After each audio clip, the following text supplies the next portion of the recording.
Alright guys, welcome back to another video, and in this one I'm going to be giving my review on Planet of the Apes, Kingdom of the Planet of the Apes. To get right into it, I think it's an 8 out of 10 for sure.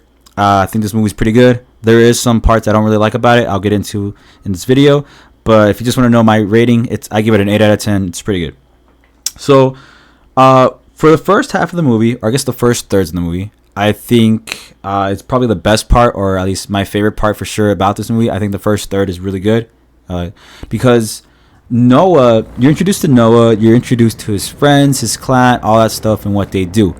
Afterwards, you meet Raka and the girl, and I liked it because I mostly liked the interactions between Raka, Noah, and the girl, because this movie is taking place 300 years after Caesar, so they've never seen what humans were like. You know, they've always believed that apes have always ruled the world, you know, being at the top of the food chain.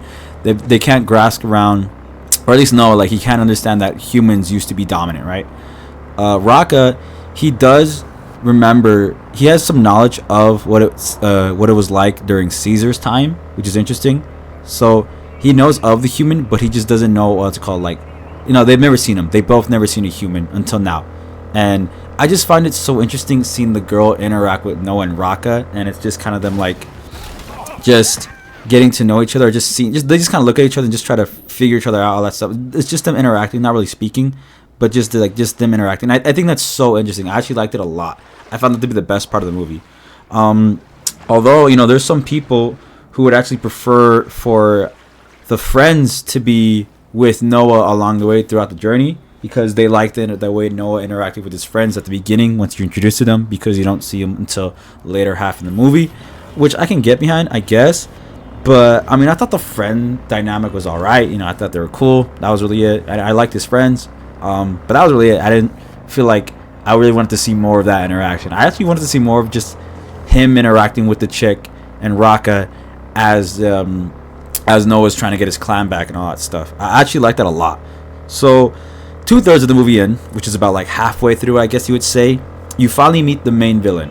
The main villain, even though he does come in halfway, you know, the second half of the movie, he still makes his mark, he still makes his impression, and he's still threatening, he's still very antagonizing, he's still like I think he's still a really good character and a really well written villain, because you understand what he's doing, why he's mad, and why he wants to do it. I think that's really cool.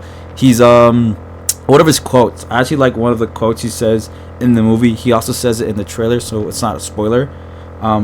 But I just love that quote where he goes, "What a wonderful day." I think that quote is so sick, because when you just hear it or you just read it on paper, you know, what a wonderful day, you know, it doesn't mean much. You're just like, whatever, just, you know, what a wonderful day, I guess. You know, it sounds nice. But when he says in the movie, there's a reason, I guess he says it, and there's an intention behind it, which is very different than when, like, what a wonderful day means. Because, you know, when you hear what a wonderful day, you know, it sounds nice, but there's a very malicious intent behind that, which I thought was so sick, you know, like, and that's like one of the first things he says when you interact with him, you know, that's his first impression, like, oh, what a wonderful day, and like, yeah, it's cool. I like that about him. And after that, I think is probably also the worst part about the movie, because this is halfway through, right? I think for sure 2/3 of the movie in, it kind of drags, because you get to the villain and his whole area, all that stuff, you know, his place. And Noah is in there as well, right? Because he's trying to get his clan back from that guy, whatever. I think that part kind of dragged. It didn't seem interesting to me. It wasn't boring per se. There's just a lot of talking. Just get to know the characters. These new characters they introduce. It's Noah, you know, gets to interact with his friends again, all that stuff. But I don't know. I just didn't really like it too much. It was just like, you can, once you get there, you get to the whole reasoning behind the story, why everyone's doing what they are doing. You get to the final, like, you just figure out the whole main part of the story, or the whole plot, and that was really it. There wasn't really that much action. It's just kind of them talking all that stuff, which is all right. You know, I am a fan of dialogue if it's good dialogue, and it was good. It was just like, I prefer the first part where Raka and him were interacting with the chick, and then this part's just like you get to the villain, and then you just learn his intentions, all that stuff. You just learn everyone's intentions. There you go. That's a better way to say it. You learn everyone's intentions, which is, you know, it's whatever. All right. After that, you get to 3/3 of the movie in, so I guess the last part of the movie, which is just, you know, the final, how to get rid of the villain, all that stuff, you know, to take him down, all that bullshit, right? I think that's probably, like, not the worst part of the movie. I just think a lot of plot holes come up in that last part, as I was watching the movie, you know, I know there was instances where me and my friend were kind of thinking the same thing, where something happens, where they're going through their plan, and I'm like, how did that happen? How did we get there? How did they not get caught? How is this, like, how are they not noticing them doing this? You know, like, it's like, is there no security around or some shit like that? Like, I don't, you know, there's some parts where I think some plot holes kind of come in, right? I think that is probably the worst part about the movie. Just like there's some plot holes at the very end, but anything, it's not too bad. It's just more of like questions I have. Also though, I do want to give praise to the CGI team. I think this movie looked amazing for sure. I mean, it has to look amazing because it's all about apes, right? I don't think these are trained apes. These are obviously, it's CGI. The movie looks great. You know, in a world where CGI or movies are kind of rushed out with bad CGI, this one looked really good, and I'm glad they took their time on it to really make it look good, because it's a really good looking film for sure.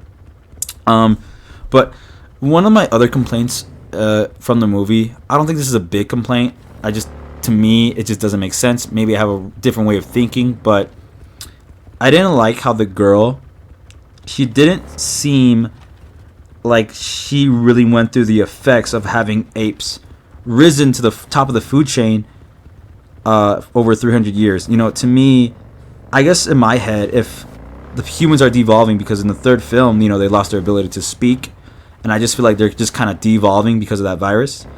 I would kind of picture her being more caveman-esque, like, you know, like that one SpongeBob episode, you know, being on all fours, just ooga, you know, ooga booga type stuff, right?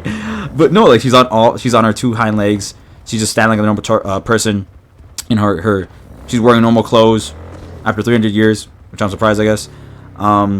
She doesn't have that like very like caveman-esque type to her after 300 years of humans devolving and apes evolving.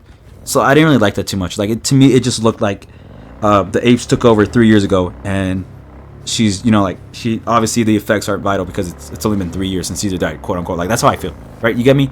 It's been 300 years. It doesn't seem like those humans have really felt the 300-year difference of apes evolving and them devolving. I don't know. It's maybe it's a dumb way of thinking it, but that's how I see it. That's my complaint. So I guess it really doesn't affect the whole movie because I don't think people see that, but I see it that way. That's interesting. Another thing though, I totally forgot to mention, I find it really interesting how Caesar, because Caesar is not in this movie at all, right? It's 300 years after he died, but he still has that presence. He still has that. He's kind of like Jesus in a say, right? He's basically Jesus because these apes have their own beliefs or their own thoughts from Caesar's ideas, quote unquote, right? So Raka, he believes Caesar was more peaceful, you know, don't kill other apes, all that stuff. You know, Raka's more peaceful because he's an orangutan, and you know, orangutans are peaceful. Yeah. While I forgot the guy's name, I forgot the villain's name already. Prestige or whatever. The main villain, he has the same beliefs as Caesar, quote unquote, right? But he has a very more malicious intent on pursuing it. You know, it's a very cult-like thing that the villain uses Caesar as, which I think is super interesting. You know, I think I'm getting a lot of that Mason cult type vibe from him, asking that whole Mason cult, whatever. But yeah, it's I think that's super interesting. You know, Caesar is Jesus, and you know, these apes kind of have their own religion based off of him because that is their god and all that stuff, which is super cool. I found that so interesting. And another thing too is the girl and Noah, they have very different intentions, which I like. You know, hers is when you find out her intention, it's very opposite of what Noah kind of wants, which I think is super interesting. And the dynamic kind of butts heads at the very end of the movie because they have different ideas and different beliefs. And I wonder if she's going to be in like the second or third if they even make a trilogy out of this film. So I'm very curious as to see how they expand upon that story and how they interact with each other, because it's very interesting. They're really not alike in that way. And lastly, I do want to say I like how Caesar's character, I'm not gonna lie, he gets his ass rocked in this movie. He gets his ass beat, bro. He gets those monkey cheeks. Those monkey cheeks get spread wide open, and damn, he takes that shit. He gets his ass rocked in this movie. He doesn't actually beat the villains by like being, you know, a good fighter, all that stuff. He doesn't train to be a good fighter. He gets his ass beat, but he's a very smart monkey, and it's implied in the movie. So he just kind of outthinks them, or just like outmaneuvers them in a way. You know, just thinking outside the box, or just having good ideas to beat the enemy, which I think is cool. You know, it doesn't. It doesn't follow up that character trope where someone gets their ass beat, they train, they train for like 3 years, whatever, and then they just go whoop the main villain's ass. No, it's not like that, So I like that about it.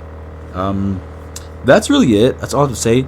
Like I said, I think the movie's an 8 out of 10 for sure. I think it's pretty good, and I'm actually looking forward to seeing the other movies if they make another 2. But yeah, that's really it. Let me know what you guys think in the comments, and I'll see y'all in the next one. Peace out.